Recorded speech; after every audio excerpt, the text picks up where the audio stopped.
पाप किए हैं तो जाओ गंगा में जाकर डुबकी लगा लो, पवित्र संगम में जाकर डुबकी लगा लो, आपको अपने पापों से मुक्ति मिल जाएगी। मुझे नहीं लगता कि सच में ऐसा करने से किसी को अपने पापों से मुक्ति मिलती होगी, लेकिन हाँ, नदी की पवित्रता, इस पर तो कोई सवाल खड़ा नहीं हो सकता। हिंदू धर्म में गंगा और यमुना को पवित्र नदी माना जाता है, और नदियों को पवित्र क्यों माना जाता है, उसके पीछे का कारण यह है कि जब कोई नदी किसी समुद्र से मिलती है या दो नदियों का संगम होता है तो उसको पवित्र मानते हैं। ये तो आपको पता ही है कि इस समय कुंभ मेला चल रहा है, और ये कौन सा कुंभ मेला है जो 144 साल के बाद आता है। ये कुंभ मेला सिर्फ और सिर्फ प्रयाग में होता है, और प्रयाग को हम क्या कहते हैं?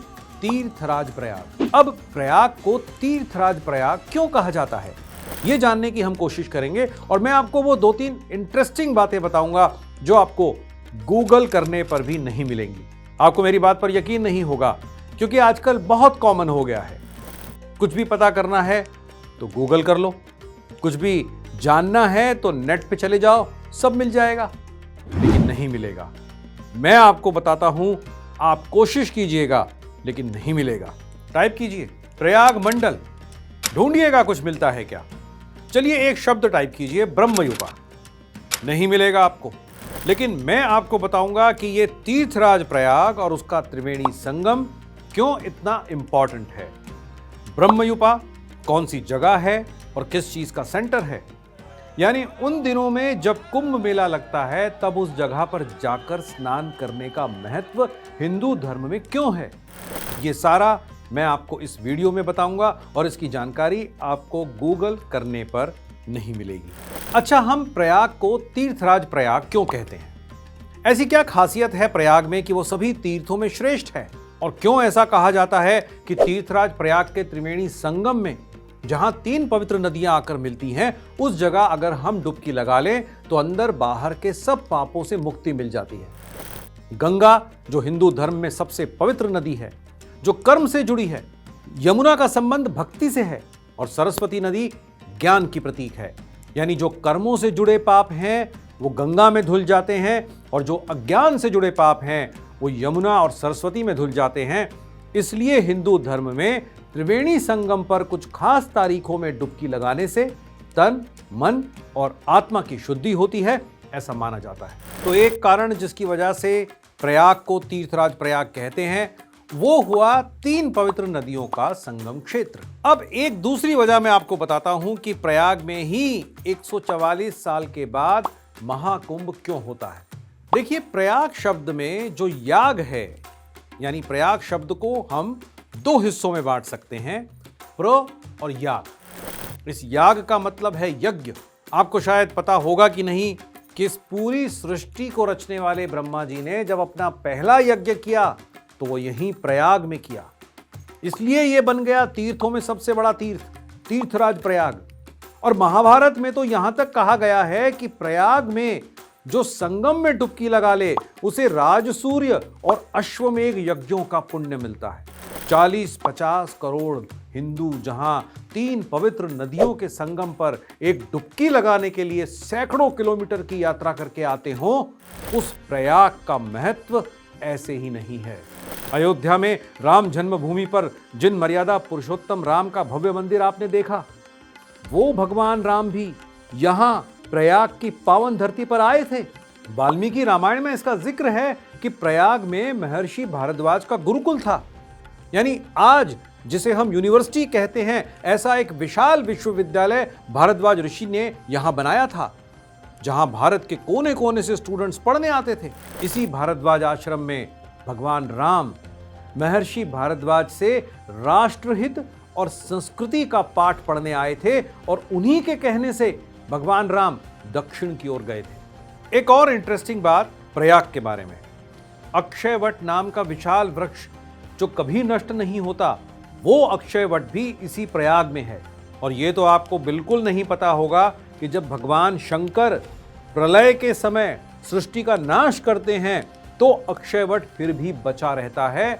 और यही नहीं, ऐसा कहते हैं कि प्रयाग का एक हिस्सा जिसे प्रयाग मंडल कहते हैं वो भी नष्ट नहीं होता। प्राचीन काल में जब राजाओं का राज्याभिषेक होता था, जिसे हम अंग्रेजी में कोरोनेशन कहते हैं, तब राज्याभिषेक के लिए संगम का पानी लाया जाता था और उसके बिना राज्याभिषेक नहीं हो सकता था। इतना महत्व था प्रयाग का।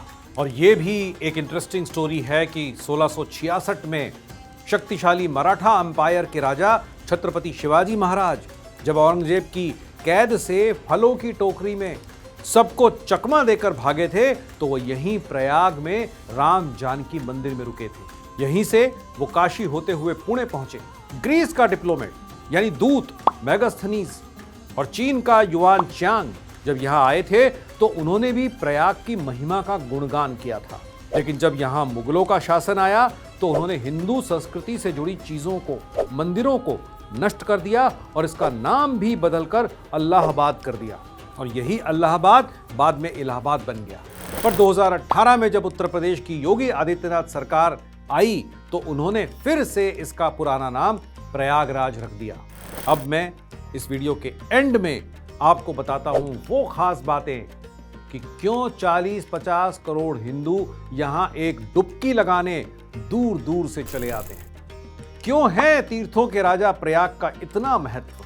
हिंदू धर्म में वेदों और पुराणों का कितना महत्व है ये बताने की तो मुझे जरूरत महसूस नहीं होती है। सभी जानते हैं कि वेद और पुराण ही हैं जो हमें what is Hindu way of life ये बताते हैं। उन्हीं पुराणों में जिस तीर्थ का सबसे ज्यादा जिक्र है वो आप जानते हैं कौन सा है?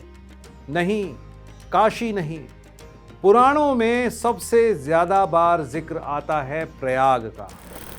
यह भी माना जाता है कि प्रयाग इतना पवित्र स्थान है कि ब्रह्मा, विष्णु और शंकर यहां हमेशा प्रेजेंट रहते हैं, क्योंकि प्रजापति ब्रह्मा ने अपने यज्ञ के लिए प्रयाग को चुना और इसलिए इसे प्रजापति क्षेत्र भी कहते हैं और ब्रह्म क्षेत्र भी कहते हैं।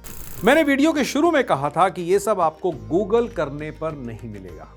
और अब इस वीडियो की सबसे खास बात, जो पिक्चर आप अभी मेरे पीछे देख रहे हैं इसी में छुपा है प्रयाग के तीर्थराज प्रयाग होने का सच।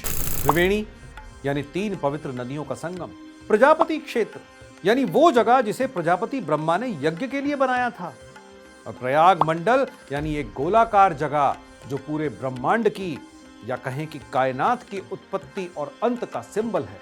इस प्रयाग मंडल के बीच में, इस प्रजापति क्षेत्र के सेंटर में जहां तीनों पवित्र नदियां गंगा, यमुना और सरस्वती मिलती हैं, वो जगह है ब्रह्मयुप। वो जगह जो पूरे यूनिवर्स की एनर्जी का सेंटर है, केंद्र है।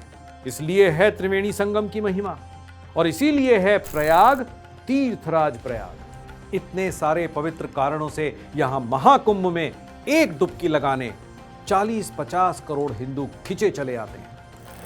तीर्थराज प्रयाग न कभी नष्ट हुआ है और न कभी नष्ट होगा। ये अजर अमर है।